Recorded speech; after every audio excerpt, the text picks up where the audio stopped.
This is americasdemocrats.org, the weekly netcast for stand-up Democrats. I'm your host, Jim Cuddy.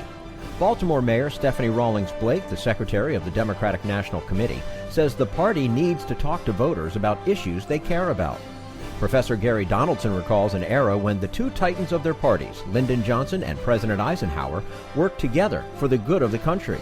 And one of the country's top experts on Social Security says the program can and should be expanded. Are you tired of Tea Party Republicans and Rush Limbaugh dominating the airwaves? Do you want the facts you won't get on Fox or even on CNN?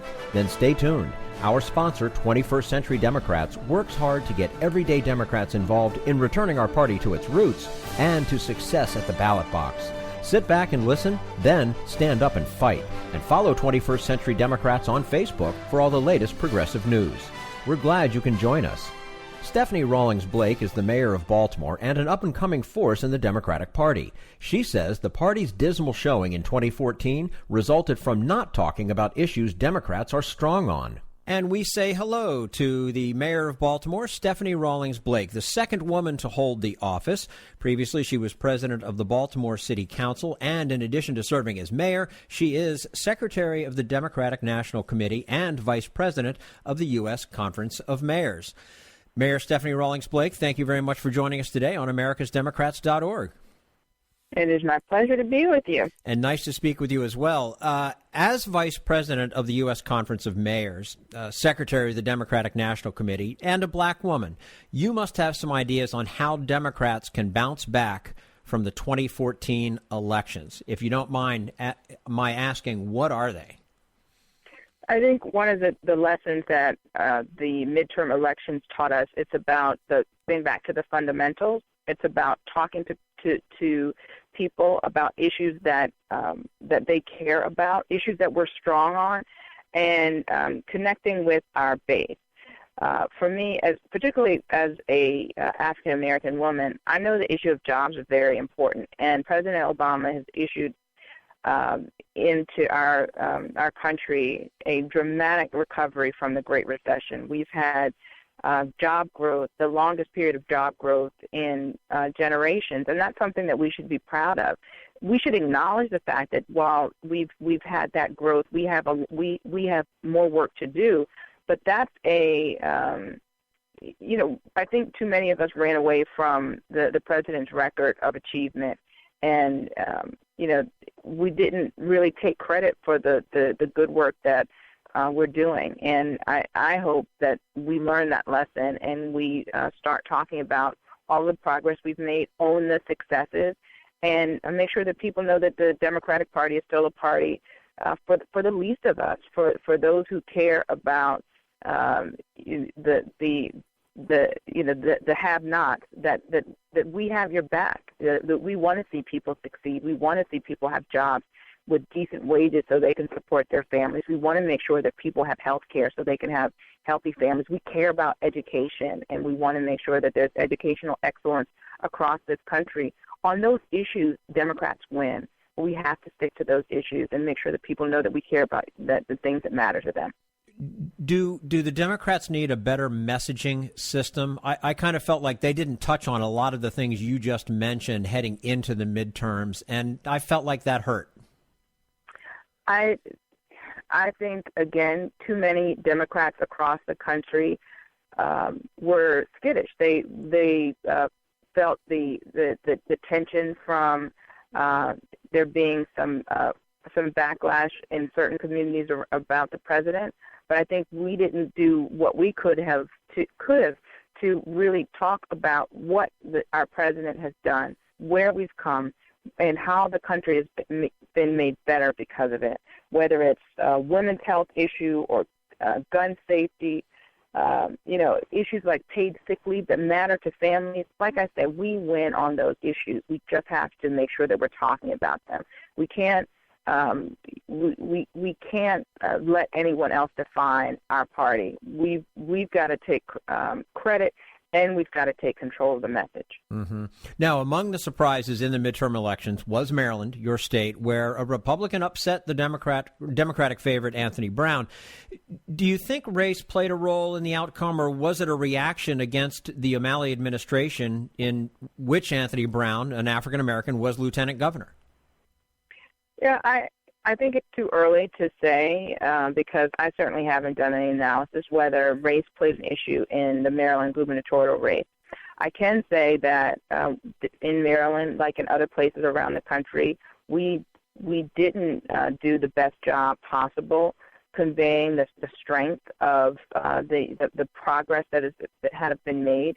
We allowed the Republican Party to define us in too many areas, talking simply about the taxes and the fees that were imposed, and not the depths of the recession that the Republican administration nationally drove the country into. So it was as if we did the work, the Democrats did the work to pull the country out of the recession, made the tough calls, did the dirty work to clean up the mess and to get us on the right track, and now they want to blame us for it.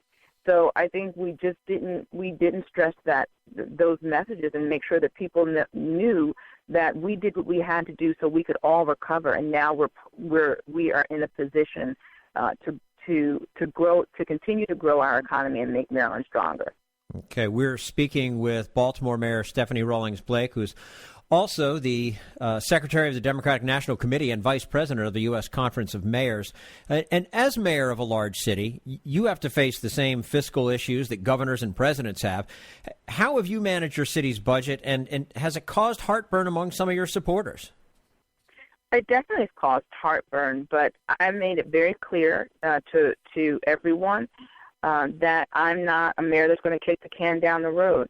I believe that I'm here for a very specific reason, and that is to make sure that we put our city on firm fiscal ground. And I'm the only mayor that has a 10-year financial plan. And when I talked to other mayors about it, they said 10 years, well, your term is only 4 years. I said, you can't change the course of the city's fiscal future in 4 years. You have to have a long-term strategy, and you have to be willing to make the tough decisions. And I have. And while it's caused heartburn, I'm very proud that no other city in the country has done more on pension reform, on health care reform.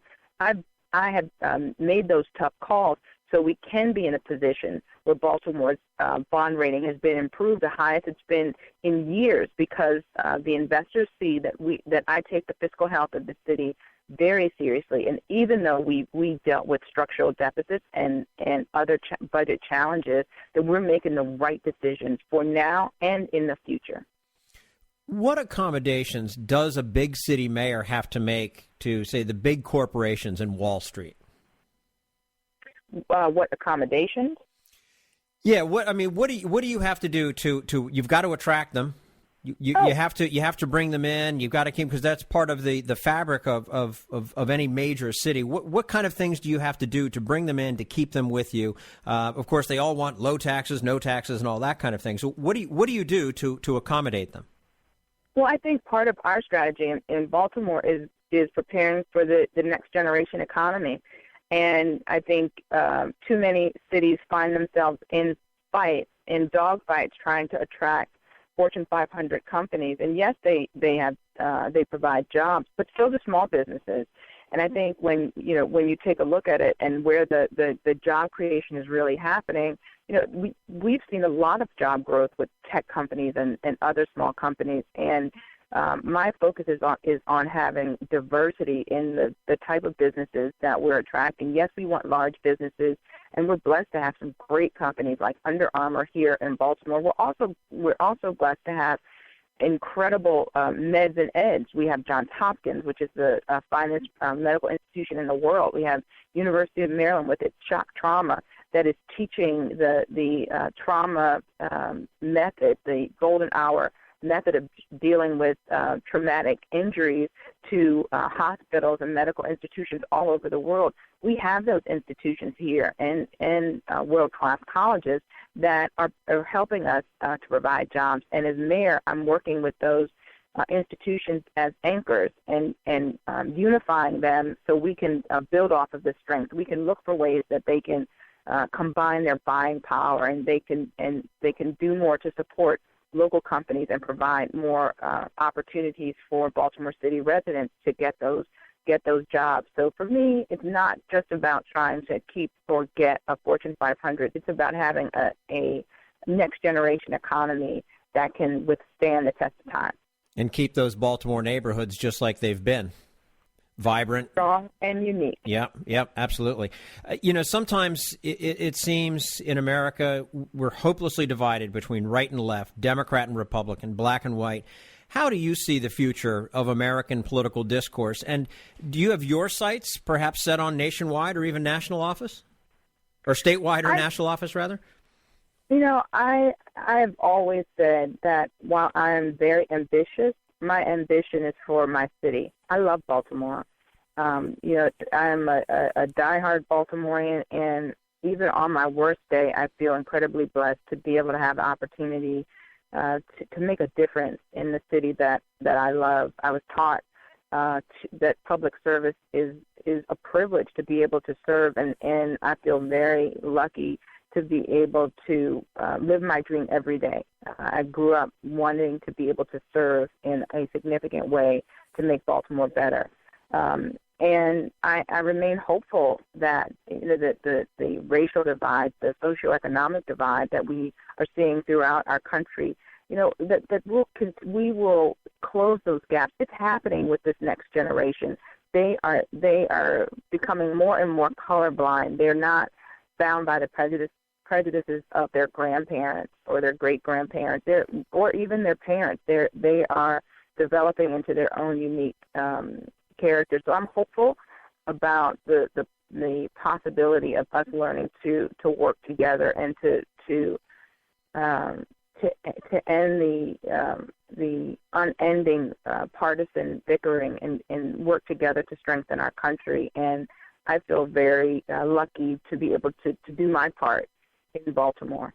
Well, we could use you statewide or nationally with that type of vision. So, if you're ever thinking about it, I think you have some support out here. Well, I appreciate that. Thank you very much. Baltimore Mayor Stephanie Rawlings-Blake joining us today on americasdemocrats.org. Your Honor, thank you so much for your time with us. We hope to have you back again soon. Oh, my pleasure. Thanks. Take care. And this is americasdemocrats.org, the weekly netcast for Stand Up Democrats.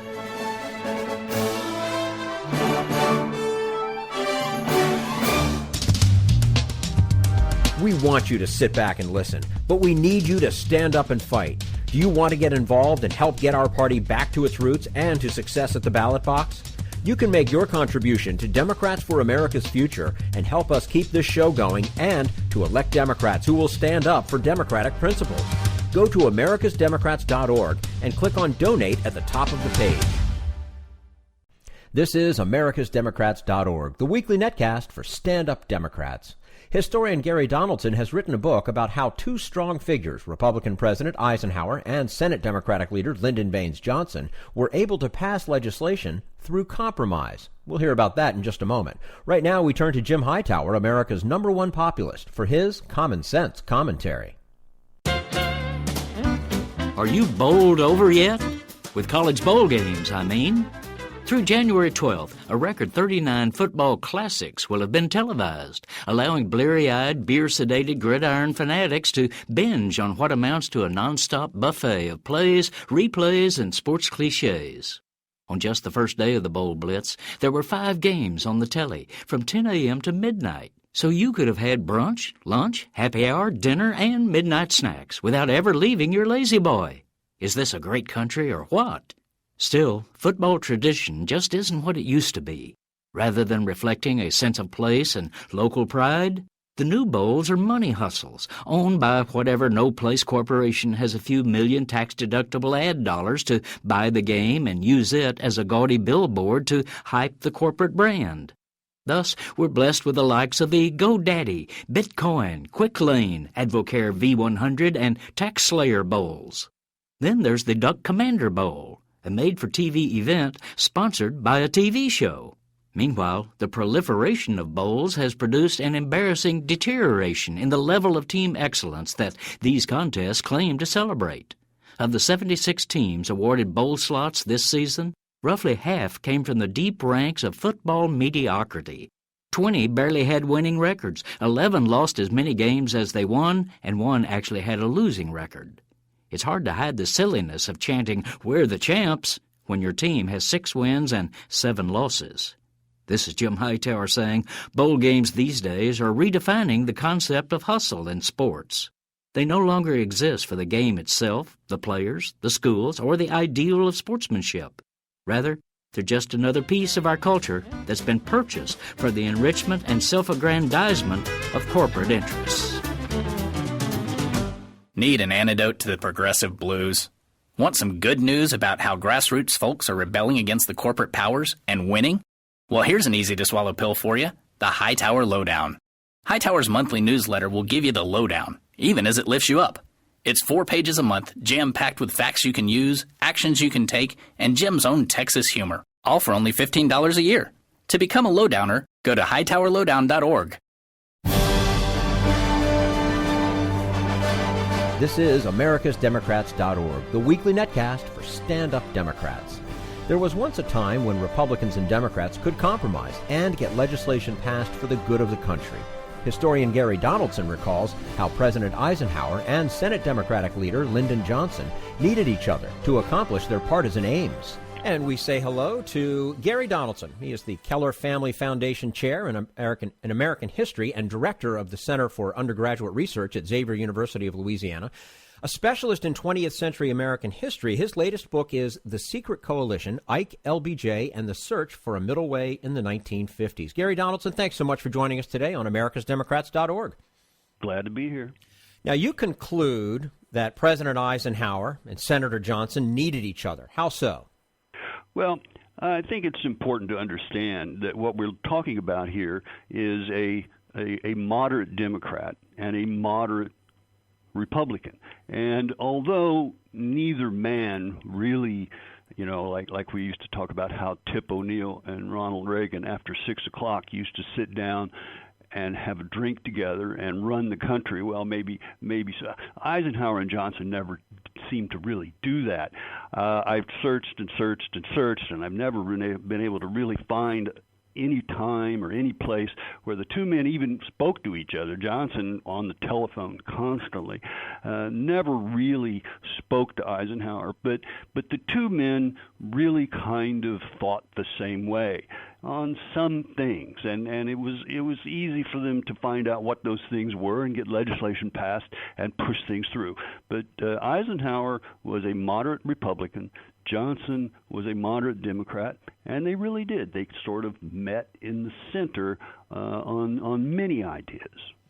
You mentioned. Go ahead. Yes, well, I did want to add one more thing. I'm sorry. I did want to mention also that Eisenhower was an extremely powerful president, and Johnson knew better. He knew he could not push against Eisenhower. It would always be a losing cause. So Johnson did everything he could to work with Eisenhower on as many things as he possibly could. Mm-hmm.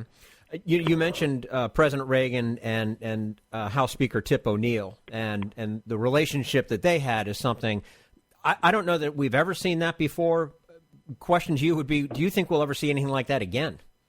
No, I don't know whether we'll see anything like that again. I do think that things like that have always happened in the past. Now, whether or not those things will happen in the future, whether John Boehner and Barack Obama will actually sit down and discuss it, I don't know. I don't know anything about that.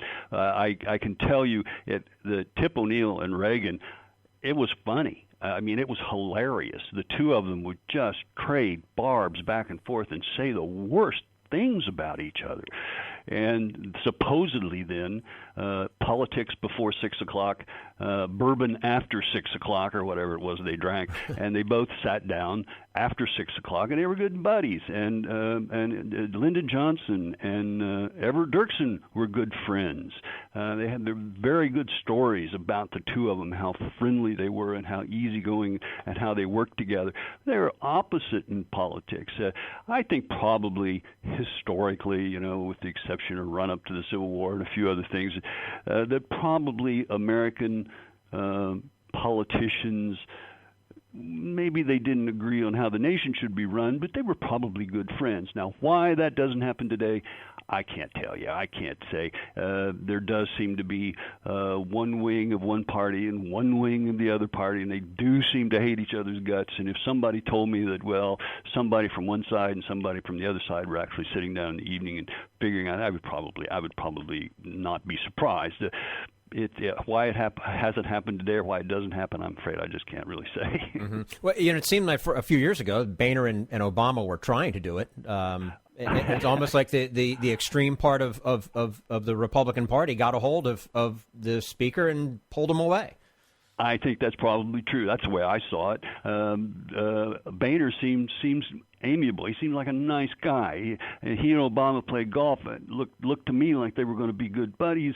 And even though Boehner was way over here and Obama was way over there politically, that the two of them probably would get together. But it looked to me like the right wing of the Republican Party just grabbed Boehner and pulled him over and said, you can't do that, almost like he was a child. And unfortunately, what happened is what we have today, which is a very, very partisan government in Washington. Yeah. We're speaking with Gary Donaldson from Xavier University of Louisiana, specialist in 20th century American history, and talking about his latest book, The Secret Coalition, Ike, LBJ, and the Search for a Middle Way in the 1950s.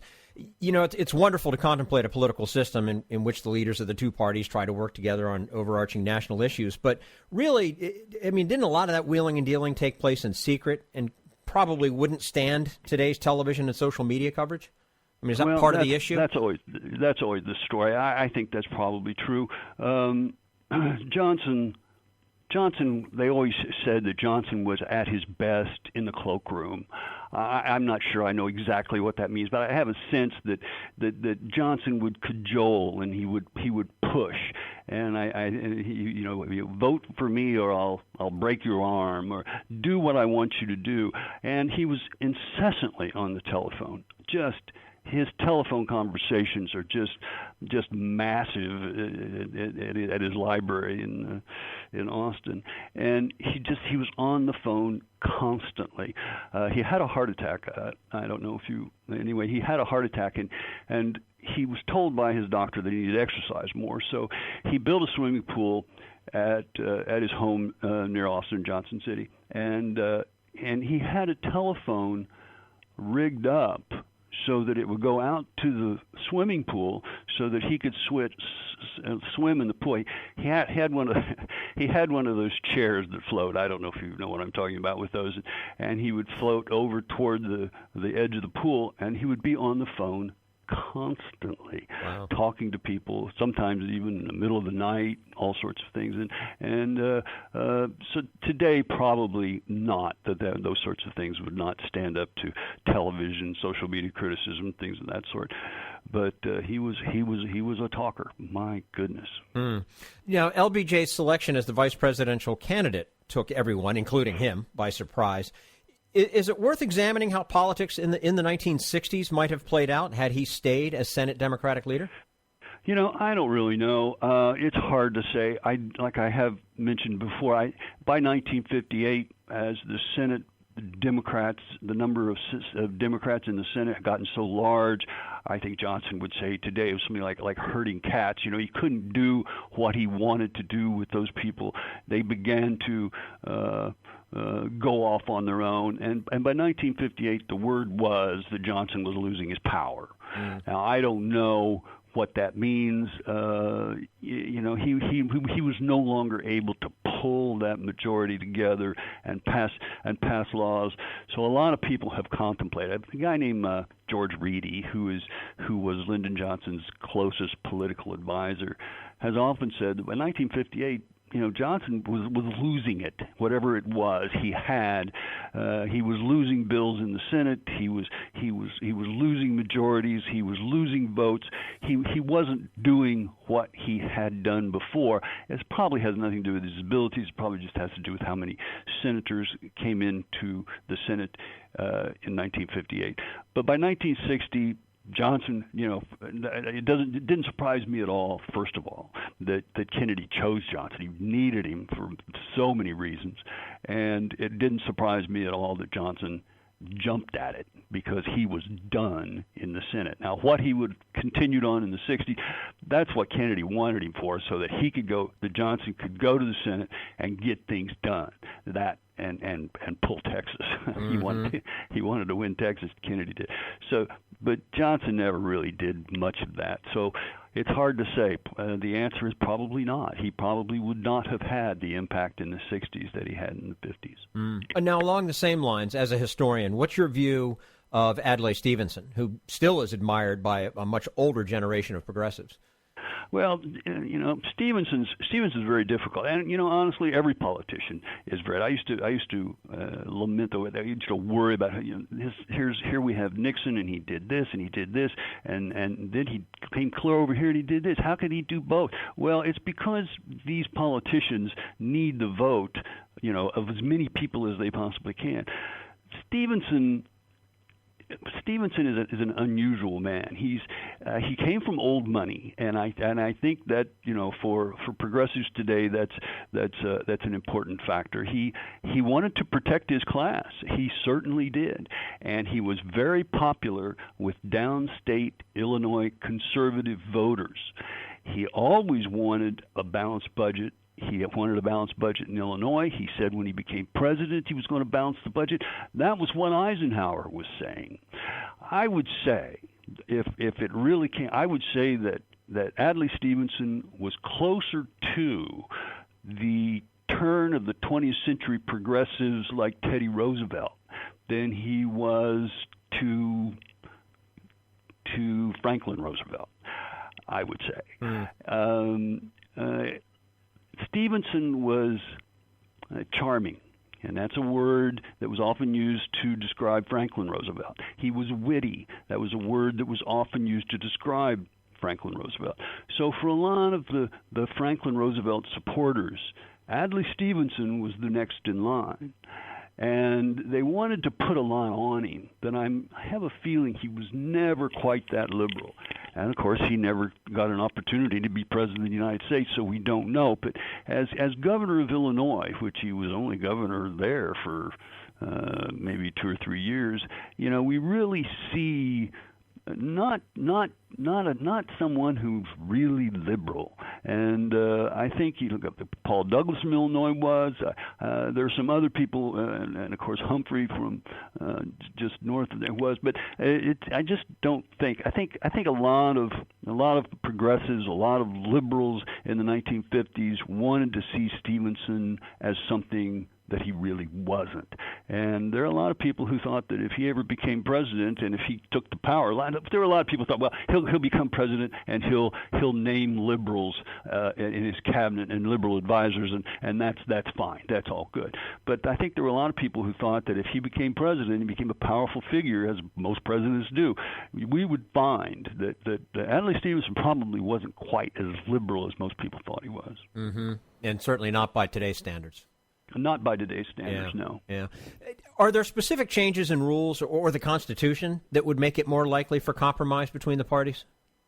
I don't know about that. I've given that some thought sometimes. A parliamentary system in England, there's a parliamentary system in Germany, and several others, most of them around the world in some fashion. The whole idea is that the elected chancellor or the elected prime minister, he has to form a cabinet so that everybody's on the same page, so that party can overrun, and they'll say the word is legislate. They can legislate But I don't know. If you're on the wrong end of that, that's pretty awful.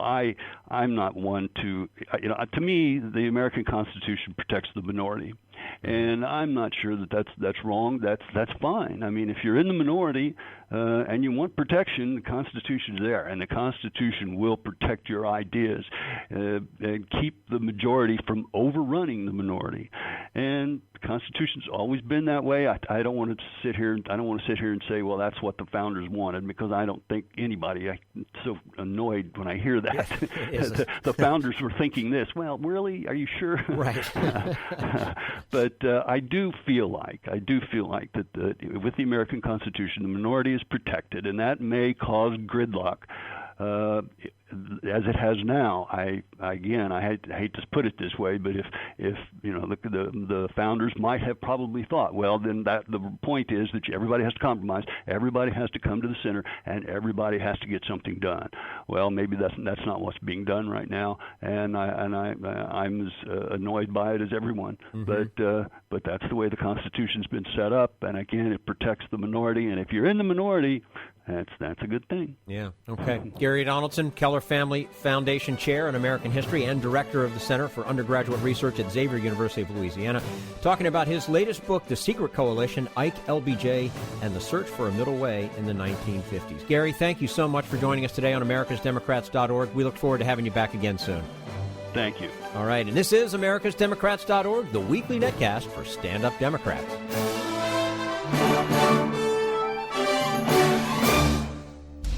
We want you to sit back and listen, but we need you to stand up and fight. Help get our party back to its roots and to success at the ballot box. Make your contribution to Democrats for America's Future to keep this show on the air and help elect stand-up Democrats.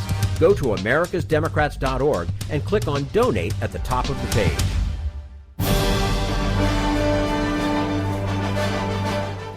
This is americasdemocrats.org, the weekly netcast for stand-up Democrats.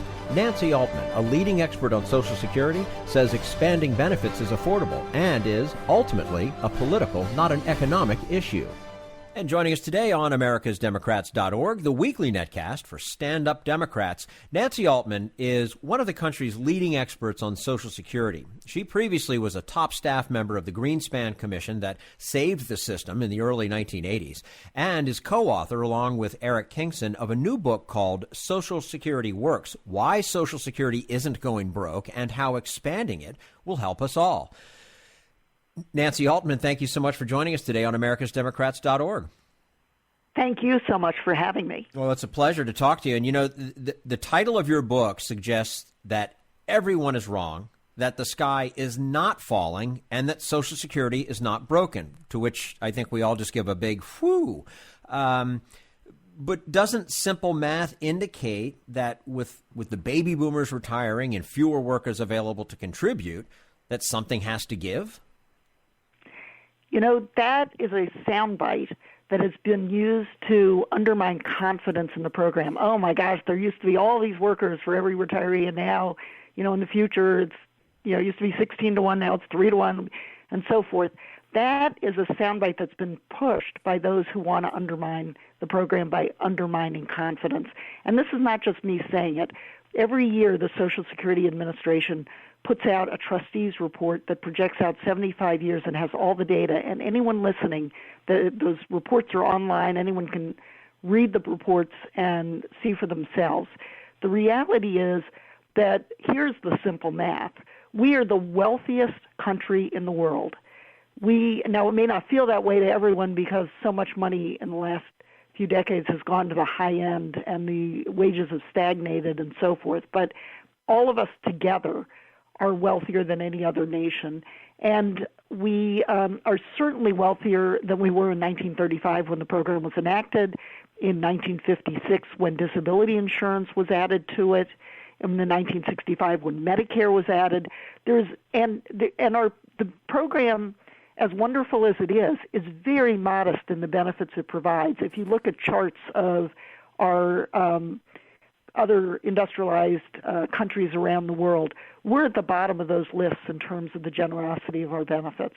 So there's absolutely no question that we can both afford Social Security and afford it in the future. That is the simple math. The question is not a mathematical one, it's a political one, and that is, what do the American people want? How do we want, as a society, how much money goes to the public sector, how much stays in our pockets, and what do those monies go for? And the American people overwhelmingly support Social Security and would love to see it increase. So that's the will of the people, and that's what should speak.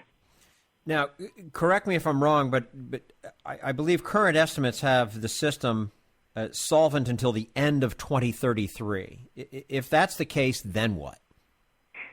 Again, thank you for this question, because there's a lot of misunderstanding about that. What you just said is correct, that after 2033, if Congress takes no action whatsoever, which is unlikely, but if they take no action whatsoever, then benefits could only pay 75 cents on the dollar. Now, that's not zero, so that's not that it's going away, but 75 cents on the dollar, of course, is not good enough. Now, first of all, there's a question of projections. We are projecting out 75 years, and the reason is to give Congress plenty of time to make those kinds of adjustments. So there are, another 15 years. One thing that many have proposed, we've proposed it, and we propose it in the book, and a number of members of Congress have proposed it, is the very wealthiest among us who have done so well from our commonwealth and have done so well as in these last decades with the stagnation of wages at this perilous inequality of wealth, to ask them as citizens to contribute their fair share, which they are not now doing. That could keep Social Security solvent for the next 75 years and beyond. But as I say, even if Congress did nothing, there would be enough revenue coming in to pay 75 cents on every dollar, which is not good enough, but it's not the idea that it's, oh my gosh, it's disappearing, the money's all gone, the baby boom's stealing it, and it's gone. We're speaking with Nancy Altman, a leading expert in this country on Social Security and co-author, along with Eric Kingson, of a new book called Social Security Works, Why Social Security Isn't Going Broke and How Expanding It Will Help Us All. So what's with all the scare tactics then? Why is the American public being led to believe that this is all going away? What's the point? Because it would benefit anyone and everyone. Am I wrong there? You are not wrong. And the interesting thing is, my prior book is called The Battle for Social Security, and we refer to some of it in our new book as well. That traces the history of Social Security. From even before Social Security was enacted, there were those who argued, oh, it's socialism, it is something foreign to the American people, it is not an appropriate role of government, it's going to destroy private pensions and private insurance. I mean, all of these kinds of concerns. They argued that in the 1930s, they lost. Social Security was enacted. They argued it in the 1940s, they lost. Social Security was expanded. Same with the 1950s, same with the 1960s. Then something interesting happened. Starting around the end of the 1970s, you stopped hearing those arguments. Social Security had been around for a long time, so it was hard now to say it was going to destroy the country and be horrible for everyone. Instead, they said, oh, it's not going to be here for you. They took what really is an unremarkable fact, which is whenever you project out 75 years, which is a much longer valuation period than any private pension projects, and longer actually than most other countries in the world project for their Social Security program. But when you project out that far, occasionally you'll show there's a deficit, there's a surplus. It's never going to be in perfect balance when you project out that far. That's not a reason for alarm. That's a reason for confidence, because it means Congress is monitoring it closely and will act. But instead, it's been turned on its head to say, oh, my God, the sky is falling. It's all going broke. And it's the same people who are saying that, Wall Street, billionaires, conservative ideological libertarians, and so forth, who really don't want any government program that works. So Social Security is number one in the crosshairs because it is such an effective program and so popular. Well, absolutely. I would think that most people would agree. Not only the most popular, probably the most effective government program ever. But if it does need some tweaking, some massaging here or there, what are the components that perhaps need some fixing? Well, the number one component that needs fixing is that the benefits are too low and they should be increased. After all, we should think about, again, there's been all this focus on solvency, but that's a means to an end. The question is, Social Security is the most effective government program in providing basic economic security for the American people. People don't get rich off Social Security, but they do have a floor of protection if the unthinkable happens, if they become seriously disabled and can no longer work, if they die leaving young children, it's the most important form of life insurance, or if they live to old age and are ready to retire. So it provides this basic floor of protection. We argue in our book that the floor is too low, and we need to, especially given what's happened with the decline in private sector pensions and home equity and stagnant wages and so forth, and that we need to increase that level and then decide the fairest way to pay for it. And the fairest way to pay for it, given what's been happening over the last few decades, is to have the wealthiest among us.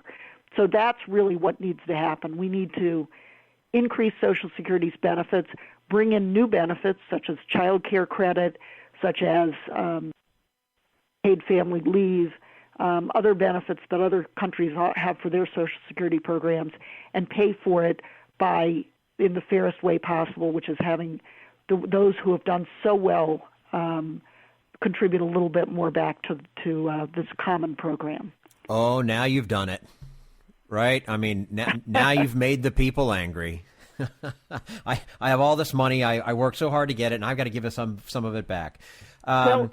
But let me jump in there and be very clear, and that is people who would be contributing more would be getting higher benefits as a result of that contribution.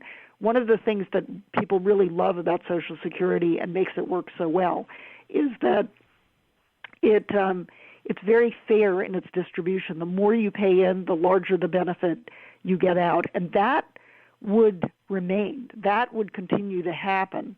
But right now they're paying less as a percentage of their income than the rest of the country, and that is wrong. I'm going to ask you more about that in a moment. Before we go there, I would like, if you could, explain the term chained CPI, which President Obama tried and failed to impose on Social Security. Should seniors get a cost of living increase based on the overall economy, or should it be on the economics of old age? Clearly, it should be on the economics of old age. The whole concept behind a cost of living increase is that if you don't have a cost of living increase, then you're on a fixed income, and that year after year you get older and older and older and older, and as inflation goes up, because there's inflation every year, your benefits erode, and you're really falling further behind. The goods and services you used to be able to buy, you no longer can buy.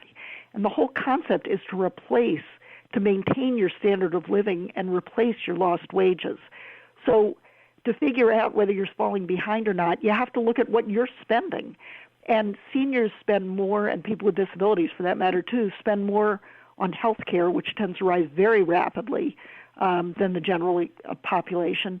They spend less on things like travel, recreation, new computers, new cell phones, which actually often are dropping in price, or they're becoming, you're getting the iPhone 6, and it's in a couple of years it'll be replaced by the iPhone 7, and it'll be less expensive. So clearly that is not the right measure for someone whose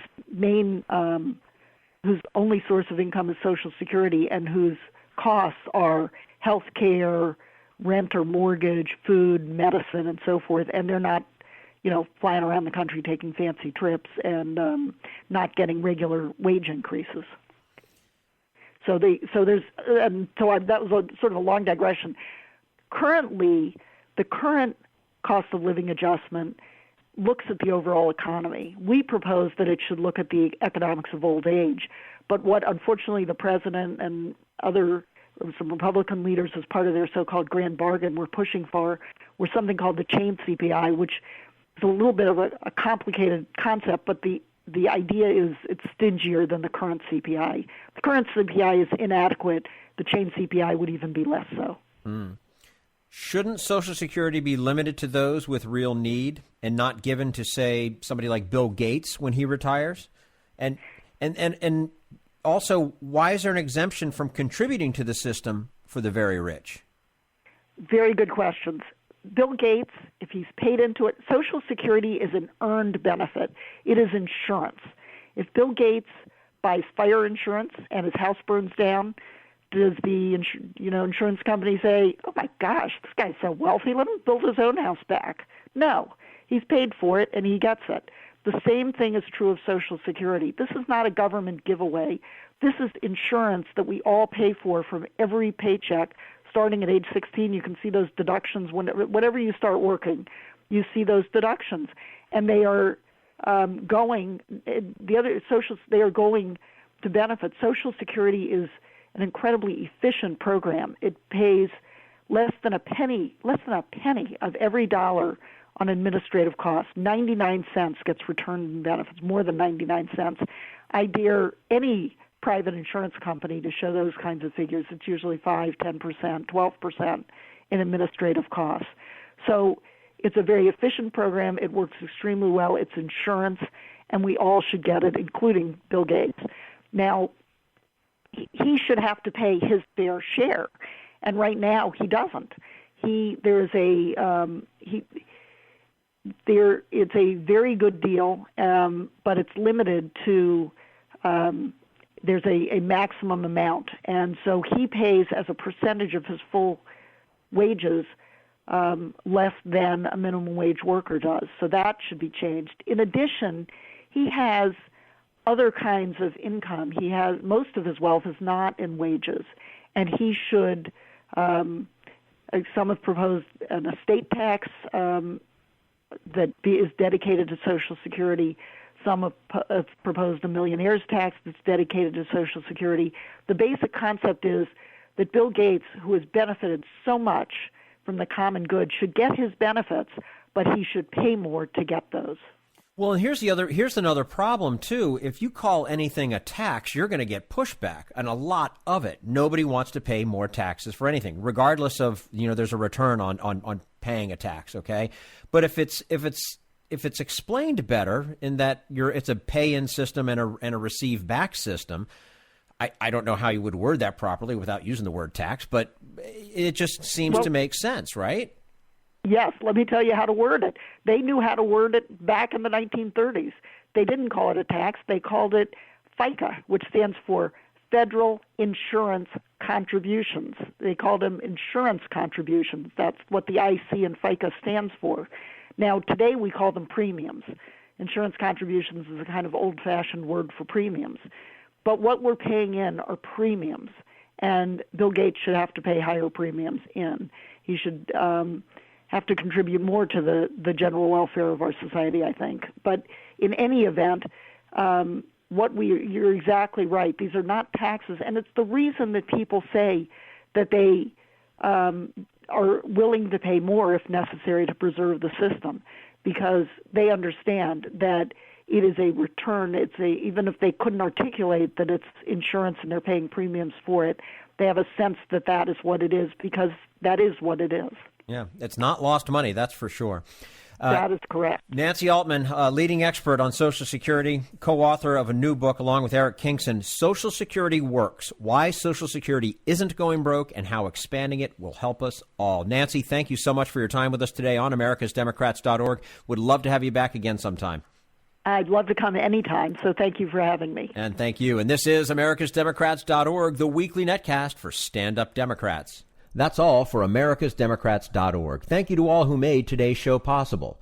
Mayor Stephanie Rawlings-Blake, Gary Donaldson, and Nancy Altman. And thank you for listening. If you liked what you heard, please get involved in our efforts to keep this show going and to elect Democrats who are bringing the party back to its roots. Go to americasdemocrats.org and click on Donate at the top of the page. And be sure to find 21st Century Democrats on Facebook. For americasdemocrats.org, I'm your host, Jim Cuddy.